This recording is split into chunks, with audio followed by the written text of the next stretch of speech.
परिचय। अरुण, प्लग में कील मत डालो, तुम्हें बिजली का झटका लग जाएगा। क्यों सर? इस कील पर जंग लगा हुआ है और यह हमारे किसी काम की नहीं है। भले ही इस पर जंग लगा हुआ है, परंतु यह धातु है और धातु विद्युत की सुचालक होती है। यदि तुम इसे प्लग में लगाओगे तो तुम्हें झटका लगेगा। अरे, फिर तो आपने मुझे बचा लिया। बच्चों, इस अध्याय में हम धातुओं व अधातुओं, उनके भौतिक व रासायनिक गुणधर्मों, उनकी प्राप्तियां तथा उनके संक्षारण के विषय में जानेंगे।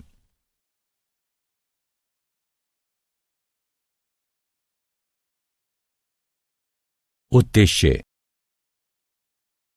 इस पाठ के अंत में आप निम्न करने में सक्षम हो जाएंगे: धातुओं व अधातुओं के भौतिक एवं रासायनिक गुणधर्मों का वर्णन करना, यह समझना कि धातुएं कैसे प्रतिक्रिया करती हैं, धातुओं की उपस्थिति की व्याख्या करना, संक्षारण की व्याख्या करना। भौतिक गुणधर्म धातुएं। दैनिक जीवन में आप अनेक धातुओं एवं अधातुओं के संपर्क में आते हैं। उदाहरणार्थ, वह हथौड़ा जिससे आप कील ठोकते हैं एक धातु है। लोहे से निर्मित कील भी एक धातु है। आइए धातुओं के भौतिक गुणधर्मों पर दृष्टि डालते हैं। धातुओं के भौतिक गुणधर्म निम्नलिखित हैं। भौतिक अवस्था। धातुएं कमरे के तापमान पर ठोस होती हैं। उदाहरणार्थ, लोहा, एल्यूमीनियम। केवल पारा एक तरल धातु है। ताप व विद्युत के सुचालक। धातुएं विद्युत की सुचालक होती हैं क्योंकि उनमें मुक्त इलेक्ट्रॉन होते हैं। उदाहरणार्थ, तांबा व चांदी ताप व विद्युत के सर्वोत्तम चालक हैं, जबकि सीसा ताप का सबसे बड़ा कुचालक है। आघात वर्ध्य। कुछ धातुओं को पीट पीट कर पतली चादर अर्थात फॉइल के रूप में ढाला जा सकता है। उदाहरणार्थ, लोहे को गर्म किया जाता है और फिर पीट पीट कर उसे विभिन्न वस्तुओं, फाइलों व आकारों में ढाला जाता है। तन्य। धातु से पतले तार भी खींचे जा सकते हैं। उदाहरणार्थ, 100 ग्राम चांदी से लगभग 200 मीटर लंबा तार खींचा जा सकता है। चमक। धातुएं अपनी चमकीली सतह से प्रकाश को परावर्तित करती हैं। उन पर पॉलिश भी की जा सकती है। उदाहरणार्थ, सोना, चांदी एवं तांबा चमकीली सतह वाली धातुएं हैं और इन पर पॉलिश भी की जा सकती है।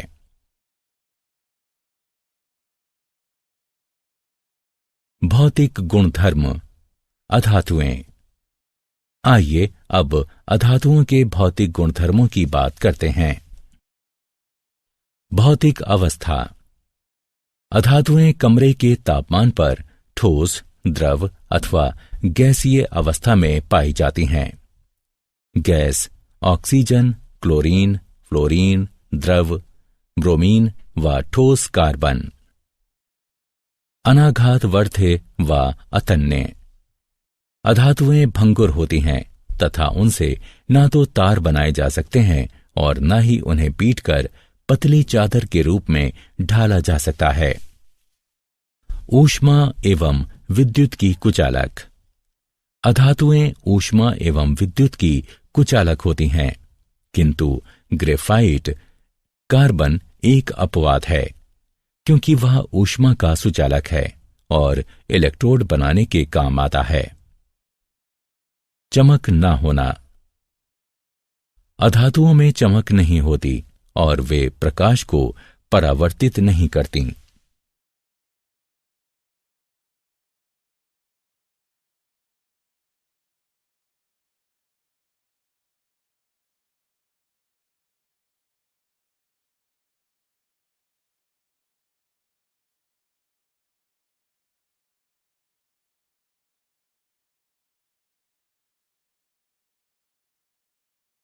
क्या आप जानते हैं, धातुएं कमरे के तापमान पर ठोस होती हैं। इसका केवल एक अपवाद है, पारा, जो कि द्रव है। तरल धातु पारा ऊष्मा व विद्युत का सुचालक है। इसका घनत्व बहुत अधिक होता है। यह अत्यधिक विषैला होता है। अधातुएं विद्युत की कुचालक होती हैं, तथापि ग्रेफाइट, जो कि कार्बन का एक रूप है, विद्युत का सुचालक है। धातुओं के रासायनिक गुणधर्म। अब धातुओं के कुछ रासायनिक गुणधर्मों पर दृष्टि डालते हैं। इन गुणधर्मों में धातुओं की अन्य तत्वों जैसे वायु, जल, अम्लों तथा अन्य धातु लवणों के साथ अभिक्रियाएं भी सम्मिलित हैं। वायु के साथ अभिक्रिया। जब धातुएं वायु के संपर्क में आती हैं तो वे धातु ऑक्साइड निर्मित करती हैं। कुछ ऐसी धातुएं भी हैं जिनमें अम्लीय व क्षारकीय दोनों ही प्रकार के गुणधर्म पाए जाते हैं। ऐसी धातुओं को उभयधर्मी ऑक्साइड कहते हैं। जल के साथ अभिक्रिया। जब धातुएं जल के संपर्क में आती हैं तो वे धातु हाइड्रोक्साइड तथा हाइड्रोजन निर्मित करती हैं। धातुएं जल को धातु हाइड्रोक्साइड विलयन बनाती हैं। अम्लों के साथ अभिक्रिया। लवण व हाइड्रोजन बनाने के लिए धातुएं तनु अम्लों के साथ अभिक्रिया करती हैं।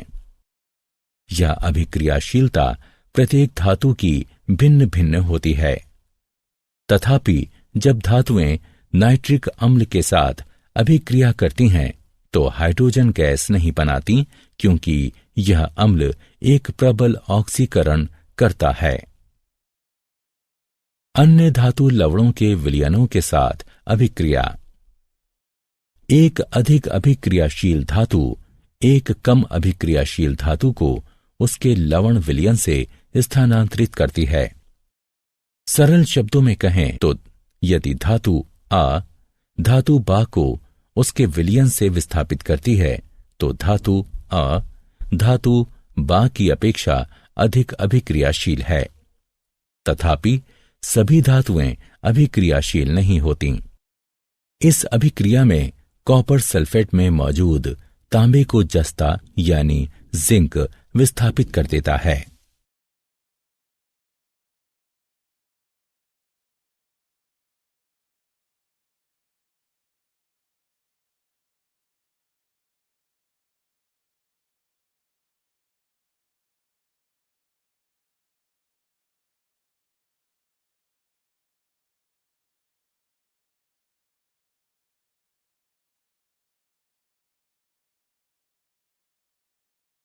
सक्रियता श्रेणी। धातुओं को उनकी अभिक्रियाशीलता के अनुसार अवरोही क्रम में व्यवस्थित किया जाना सक्रियता श्रेणी कहलाता है। इसका प्रयोग धातुओं की वायु, जल एवं अम्लों की अभिक्रियाओं की जानकारी का संक्षिप्तीकरण करने में किया जाता है।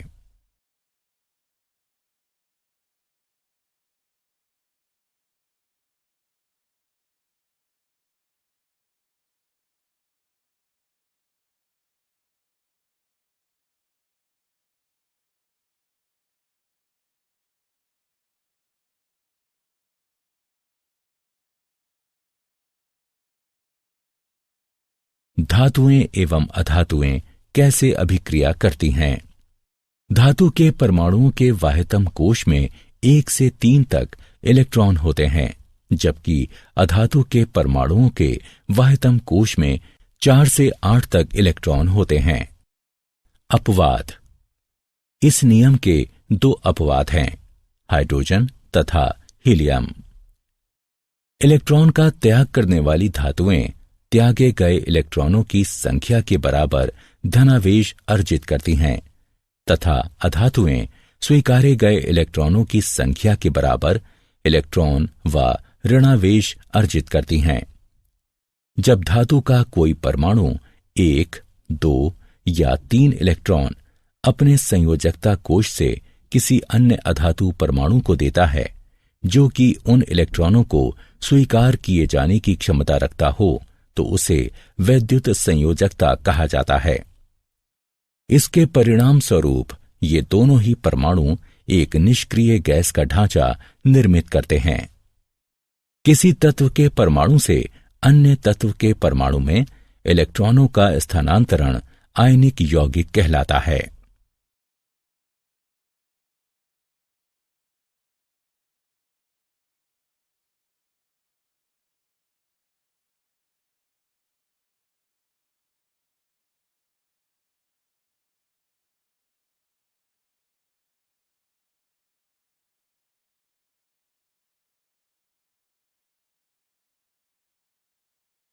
आयनिक यौगिकों के गुणधर्म। आइए आयनिक यौगिकों के कुछ गुणधर्मों पर दृष्टि डालते हैं। भौतिक प्रकृति। आयनिक यौगिक कठोर ठोस होते हैं क्योंकि धनात्मक एवं ऋणात्मक आयनों के मध्य आकर्षण बल अत्यंत प्रबल होता है। ये यौगिक भंगुर होते हैं तथा दबाव डाले जाने पर टूट जाते हैं। गलनांक एवं क्वथनांक। प्रबल अंतर आयनिक आकर्षण को तोड़ने के लिए आवश्यक ऊर्जा की पर्याप्त मात्रा के कारण आयनिक यौगिकों का गलनांक एवं क्वथनांक उच्च होता है। घुलनशीलता। आयनिक यौगिक जल में घुलनशील तथा विलायकों में अविलय होते हैं, जैसे पेट्रोल आदि। विद्युत चालकता। आयनिक यौगिक जब ठोस अवस्था में हों तो विद्युत संचालन नहीं करते, क्योंकि कठोर संरचना के कारण आयनों की गति संभव नहीं होती। किंतु आयनिक यौगिक जब गलित अवस्था में हों तो विद्युत चालकता संभव है, क्योंकि गलित अवस्था में विपरीत आवेश वाले आयनों के मध्य स्थिर वैद्युत आकर्षण बल ऊष्मा के कारण कमजोर पड़ जाता है। इससे आयन स्वतंत्र रूप से गति करने तथा विद्युत संचालन करने लगते हैं।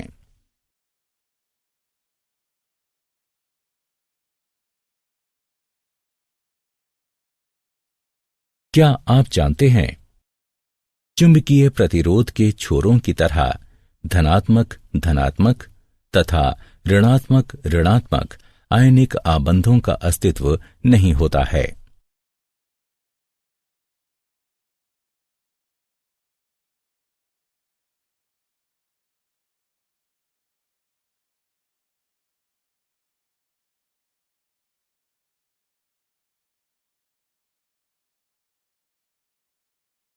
धातुओं की प्राप्ति, धातुओं एवं अयस्कों का निष्कर्षण।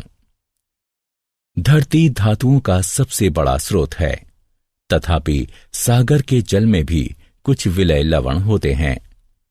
खनिज ऐसे तत्व अथवा यौगिक हैं जो भूपर्पटी में प्राकृतिक रूप से उपस्थित रहते हैं।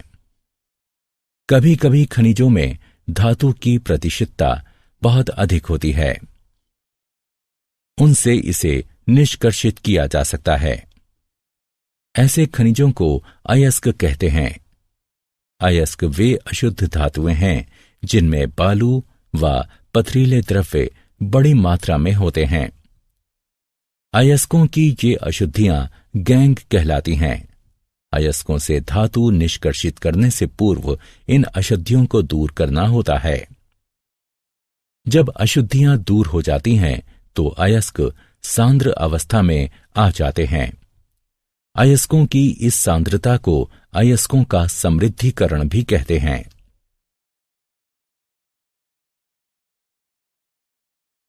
धातुओं का निष्कर्षण। धातुओं को जब उनके अयस्क से पृथक कर दिया जाता है तो वे अपनी अभिक्रियाशीलता के आधार पर वर्गीकृत की जाती हैं। अभिक्रियाशीलता के अनुसार धातुओं का वर्गीकरण विभिन्न समूहों में किया जाता है, जो कि निम्नलिखित है। सक्रियता श्रृंखला में नीचे आने वाली धातुओं का निष्कर्षण। जो धातुएं सक्रियता श्रृंखला में नीचे होती हैं वे बहुत ही अनअभिक्रिय होती हैं।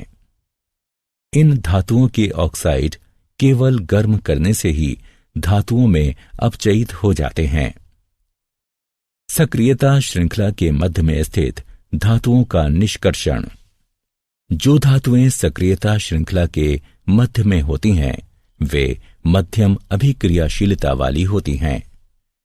ये धातुएं प्रकृति में सामान्यतः सल्फाइडों या कार्बोनेटों के रूप में पाई जाती हैं। ऑक्साइड से धातु प्राप्त करना अधिक सरल है, इसलिए पहले इन धातुओं को उनके ऑक्साइडों में परिवर्तित करने की आवश्यकता होती है। अतिरिक्त वायु की दृढ़ उपस्थिति में तापन के द्वारा सल्फाइड अयस्कों को रूपांतरित करने की प्रक्रिया को भर्जन कहा जाता है। सीमित वायु की सुदृढ़ उपस्थिति में तापन के द्वारा कार्बोनेट अयस्कों को रूपांतरित करने की प्रक्रिया को निस्तापन कहा जाता है। सक्रियता श्रृंखला में सबसे ऊपर स्थित धातुओं का निष्कर्षण। जो धातुएं सक्रियता श्रृंखला में उच्च होती हैं वे अति अभिक्रियाशील होती हैं तथा कार्बन के साथ गर्म किए जाने पर उनके यौगिकों से प्राप्त नहीं की जा सकती, क्योंकि वे धातुएं कार्बन की अपेक्षा ऑक्सीजन के प्रति अधिक बंधुता रखती हैं। ये धातुएं विद्युत अपघटनी अपचयन के द्वारा प्राप्त की जाती हैं।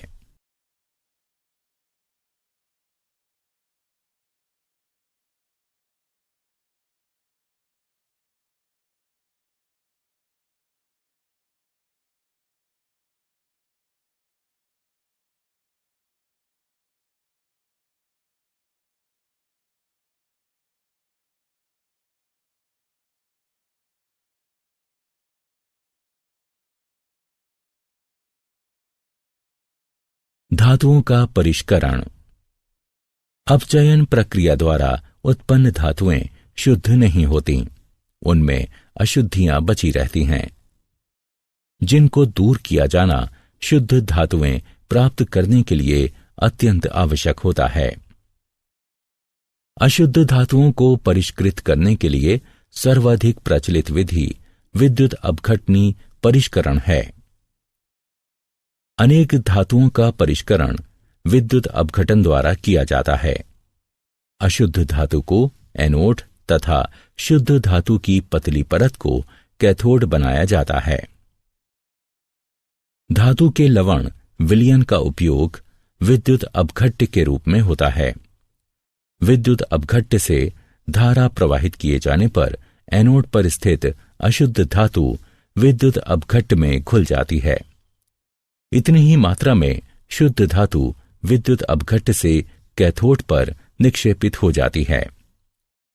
विलय अशुद्धियां विलयन में चली जाती हैं, जबकि अविलय अशुद्धियां एनोड तली पर निक्षेपित हो जाती हैं। इन्हें एनोड मड कहते हैं।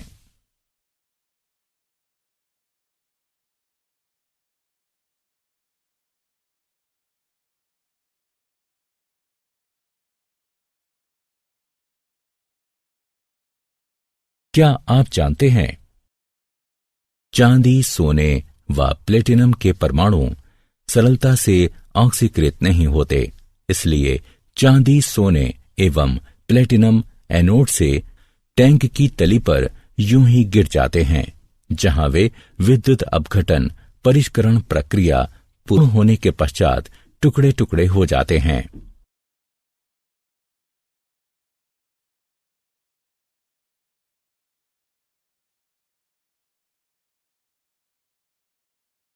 संक्षारण।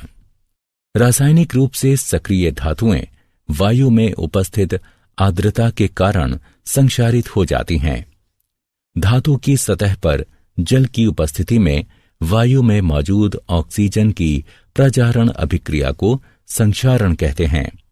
उदाहरणार्थ लोहा व एल्यूमीनियम संक्षारित होते हैं, जबकि अनभिक्रियाशील धातुएं जैसे सोना, प्लेटिनम एवं पारा संक्षारित नहीं होती। संक्षारण रोकने की 3 विधियां हैं। बलि विषयक सुरक्षा। इसमें अधिक अभिक्रियाशील संरक्षित होने वाली धातु को प्रचारित किया जाता है तथा संरक्षित हो चुकी धातु को अविकल छोड़ दिया जाता है। मिश्रात्वन, इसमें जंग रहित अयस्क बनने के लिए धातु में कोई अन्य धातु मिला दी जाती है। यशद लेपन, इसमें धातु पर जस्ते की पतली परत चढ़ा दी जाती है। इसे गैल्वनीकरण भी कहा जाता है। यह परत विद्युत अपघटनीय निक्षेपण द्वारा बनाई जाती है। सारांश, आइए हमने जो कुछ सीखा है उसे संक्षेप में दोहराएं। धातुएं विद्युत की सुचालक होती हैं, जबकि अधातुएं विद्युत की कुचालक होती हैं। धातुएं वायु, जल तथा अम्लों के साथ अभिक्रिया करती हैं। धातुओं को उनकी अभिक्रियाशीलता के अनुसार अवरोही क्रम में व्यवस्थित करने को सक्रियता श्रेणी कहते हैं। किसी तत्व के परमाणुओं से इलेक्ट्रॉनों का दूसरे तत्व के परमाणुओं में स्थानांतरण आयनिक यौगिक कहलाता है। धातुएं अयस्कों से निष्कर्षित की जाती हैं। अशुद्ध धातुओं को परिष्कृत करने की सर्वाधिक प्रचलित विधि विद्युत अपघटनी परिष्करण है।